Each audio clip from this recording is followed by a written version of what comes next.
සබරගම් පළාතේ පිහිටා තිබෙන ඓතිහාසික ලෙන් විහාරයක් තමයි මේ. අනුරපුර යුගයේ තරම් ඈත ඉතිහාසයකට නෑකම් කියන මේ ලෙන් විහාරය ඓතිහාසික පුරාවෘත්ත රැගත් පුරාණ රජමහා විහාරයක් විදියට පොත්ගුරු රජමහා විහාරය අපට හඳුනා ගන්නට පුළුවන්. මේ විහාරයේ කුතුහලය දනවන බුද්ධාර්ථ දනවන අංශ තුනක් විද්‍යාමාන වෙනවා. විශේෂත්වය වන්නේ මේ ස්ථාන තුනම භූගතව පිහිටා තිබීම. ඒ තමයි කිලෝමීටර් 2ක් පමණ ඈතට භූගතව විහිදී ඇතැයි අනුමාන කෙරෙන ළිඳ. දෙවැන්න තමයි කිසිදාක වතුර නොසිදෙන ඖෂධීය පොකුණ. විහාරයේ සිට කිලෝමීටර් 10ක් පමණ ඈතට භූගතව විහිදී ඇතැයි සැලකෙන උමං මාර්ගය. ඉතින් දිගටම වීඩියෝ එකත් එක්ක රැඳී සිටියොත් කුතුහලය දනවන මේ ඓතිහාසික ස්ථාන තුන ඔබට නරඹන්නට පුළුවන්. මේ හා සම්බන්ධව ගොඩනැගුණු ඓතිහාසික කතා ප්‍රවෘත්තීන් සහ ජනප්‍රවාදී අදහස් අපට අසන්නට ලැබෙනවා. දකුණ ඉන්දියා ආක්‍රමණිකයන්ගෙන් බේරීම සඳහා වලගම්බා රජතුමා සැඟව සිටි එක් ප්‍රධාන ස්ථානයක් තමයි මේ ලෙන් විහාරය. රාජ්‍යත්වයට පත් වලගම්බා රජතුමා තමන්ට රැකවරණය දුන් මෙම ලෙන විහාරයක් බවට පත් කර සංඝයා වහන්සේලාට පූජා කළ බවට ඉතිහාසයේ සඳහන් වෙනවා. මහනුවර යුගයේ කීර්තිසී රාජසිංහ රජු විශාල වශයෙන් මෙම ලෙන් විහාරයේ ප්‍රතිසංස්කරණ කටයුතු සඳහා ආධාර ලබා දී තිබෙනවා.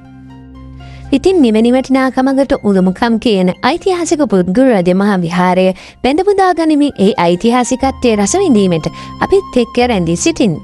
පහළ තියෙන subscribe button එකත් bell icon එකත් click කරලා මෙවැනි වැදගත් වීඩියෝස් ළඟ නොහැර බැලීමට අපිත් එක්ක එකතු වෙලා ඉන්න. රත්නපුර ඓතිහාසික පුත්ගුරු රජමහා විහාරය සබරගම් පළාතේ පිහිටි ඉතාමත් දීර්ඝ ඉතිහාසයකට සහ සුවිශේෂී සංස්කෘතික උරුමකමකට හිමිකම් කියන අනුරපුර යුගයට අයත් රජමහා විහාරයක්.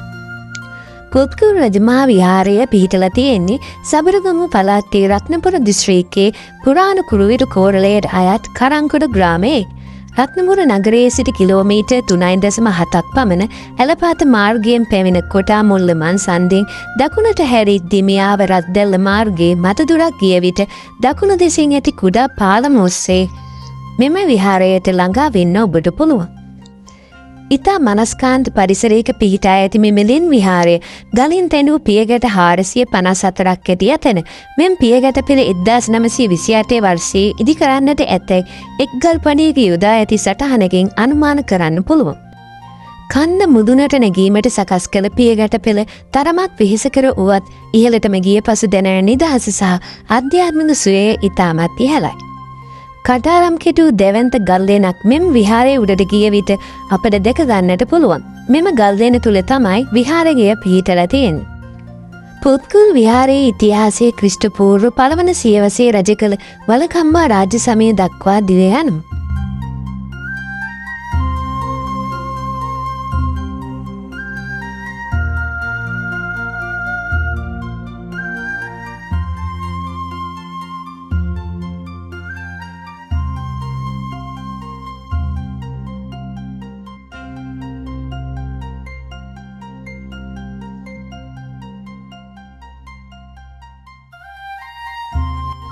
මහනුවර යුගයේ කලා සම්ප්‍රදායට අයත් සැතපෙන බුදු පිළිමයක් සහ සමාධි බුදු පිළිම වහන්සේලා දැකගත හැකි අතර සමන්දේව ප්‍රතිමාවක් දැක ගන්නට පුළුවන්.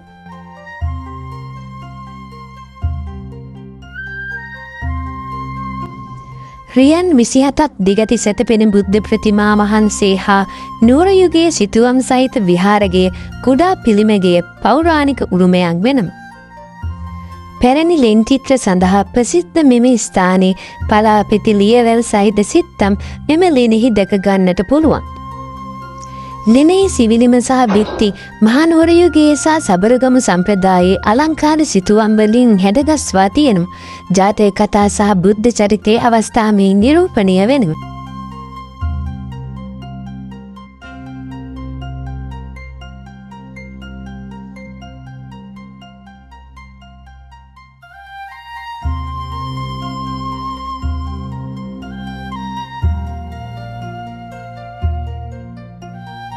පිළිම වහන්සේගේ දිපා අසලින් පිළිමයේ පිටුපසට ගමන් කරන විට දැකගත හැකි වන්නේ අඩි 3ක් පමණ උස විවරයක් සහිත ඈතට වීදී යන උමඟක්. ජනප්‍රවාදී සඳහන් වන්නේ මෙම උමග වලගම්බා රජතුම ආරක්ෂාව සඳහා කරන ලද්දක් බවයි.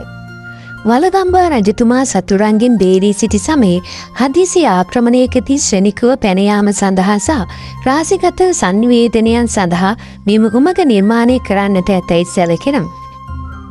මෙම උමග සම්බන්ධව ජනප්‍රවාදී සඳහන් අදහස් කෙරේ අවධානය යොමු කරන විට මෙම විහාරයට කිලෝමීටර් 10ක් පමණ රේඛීය දුරින් පිහිටි කුකුළුවා විහාරයේ සිට උමගක් තිබූ බවට කුකුළුවා විහාරයේ ආශ්‍රිතව ජනප්‍රවාදී සඳහන් වෙනවා. කුකුළුවා විහාරයේද බලගම්බා රජු සැඟව සිටි ස්ථානයක් ලෙසට සලකන අතර එම උමග පුත්ගුල් විහාරයේ සිට කුකුළුවා විහාරයට විහිදී තිබෙන්නට ඇතැයි සැලකෙනවා. වලගම්බා රජු ආක්‍රමණ හේතුවෙන් රජු දශකයකට අධික කාලයක් පෙරට විවිධ ප්‍රදේශවල සැඟවී සිටිමින් සේනා සංවිධානය කර ඇති අතර එවැනි එක් ස්ථානයක් ලෙස මේ විහාරය පිහිටි දෙවන්ත පර්වතය හඳුනාගත හැකියි.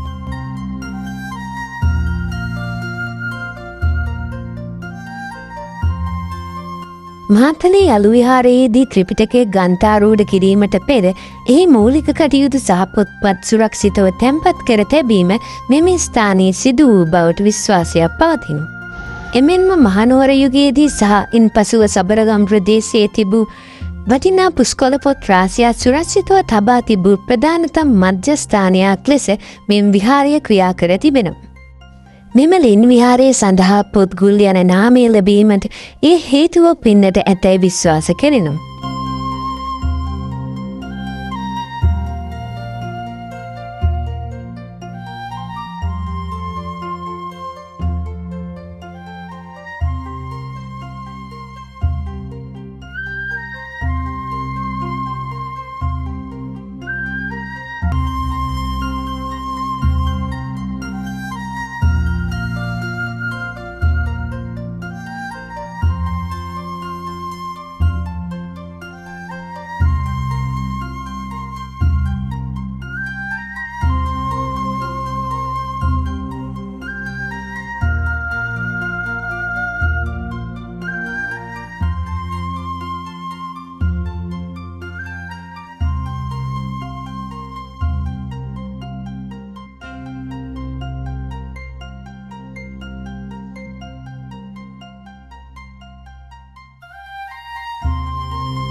මෙම ගල්ලෙන පාමුල සෛලමී ලිඳක් ඔබට දැක ගන්නට පුළුවන්.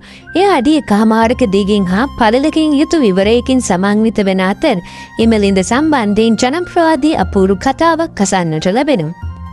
එම ලිඳට මලක් දැමූ විට මෙම විහාරයේ සිට කිලෝමීටර් 2ක් පමණ රේඛීය දුරින් උතුරින් පිහිටලා තියෙන රත්නපුර මහසමන් දේවාලයේ ඉපැරණි සෛලමී ලිඳින් මතුවන බවට සඳහන් වෙනවා. ජනප්‍රවාදයට අනුව මෙම ලින් දෙක එකිනෙකට භූගතව සම්බන්ධ වෙන බව කියවෙනවා.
විහාරකයට දකුණු පසින් හා බෝධීන් වහන්සේට පිටුපසින් පිහිටි කුඩා ලෙනක පොකුණක් දැක ගන්නට පුළුවන්.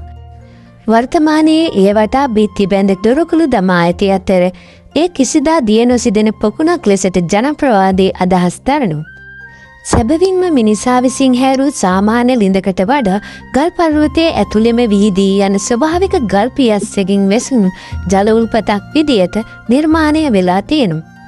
මේ ලිඳේ ඇති පුදුම සහගත දේවන්නේ රත්නපුර ප්‍රදේශයට කොතරම්ද නියගයක් පැමිණියත් මේ ජලය කිසිසේත්ම සිඳීමට ලක් වෙන්නේ නැහැ. ඒ වගේම තමයි කොතරම් මහවැසි වැටුණත් ජල මට්ටම පිටාර ගැලීමක් සිදුවන්නේත් නැහැ. සැමදාම එකම මට්ටමට ජලය රැඳී පවතින බවටයි සඳහන් කෙරෙන්නේ. ඖෂධීය ගුණයෙන් යුත් එම භූගත පුගුණෙහි ජලය පානය කිරීමෙන් දරුවන් නොමැති කාන්තාවන් සඳහා දරුකර ලැබෙන බව ජනප්‍රවාදයේ මතයක් පවතිනවා. වලගම්බා රජු එතුමාගේ සේනාව සැඟවී සිටි කාලයේදී ඔවුන්ගේ පානීය ජල අවශ්‍යතා සපුරාගෙන ඇත්තේ මේ නොසිදෙන ලිඳෙහි බවට ජනප්‍රවාදයේ සඳහන් වෙනවා. කඳමුදුනක පිහිටා තිබුණත් ගිරි කුහරය තුලින් පිරී එන බැවින් මේ ජලය ඉතාමත් පිරිසිදු සිසිල් සහ ඖෂධීය ගුණයෙන් යුක්ත වෙන බවට පැවසෙනවා.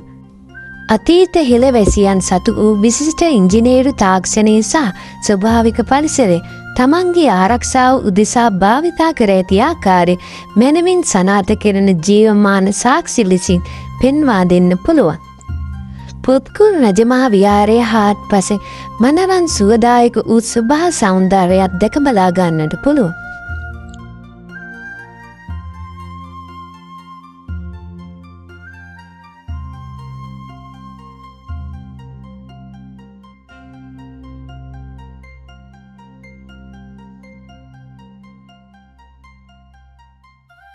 කඳමුදුනක් මත පිහිටලා තියෙන නිසා මෙතනට පැමිණියහොත් ඒ සිසිලස සුවදායක සාමකාමී පරිසරයේ විඳගන්න ඔබටත් පුළුවන් වේවි.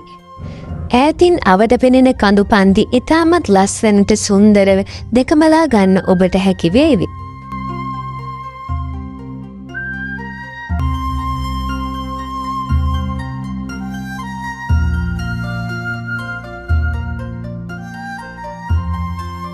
පුත්කුල් රජමහා විහාරය වටා ගොඩනැගී ඇති ජනප්‍රවාද ප්‍රමාණය අති විශාලයි. මේ ජනප්‍රවාදයේ අදහස් වල නිර්වදිතාවය තහවුරු කිරීමට ඉදිරිපත් වූ කිසිවෙකු පිළිබඳව අසන්නට නැහැ. නමුත් එම ප්‍රවෘත්තීන් හොඳෙක් ජනප්‍රවාද ලෙස සලකා ඉවත දැමිය නොහැකි වන්නේ ඉතිහාසයේ සියලුම දේ ලියවී නොමැති නිසායි. ඉතින් යාළුවනේ ඔයාලට වීඩියෝ එක වැදගත් වුණා කියලා හිතනවා නම් channel එක subscribe කරලා bell icon එකත් click කරලා ඔයාගේ අදහස comment section එකේ දාලා තියන්න අමතක කරන්න එපා.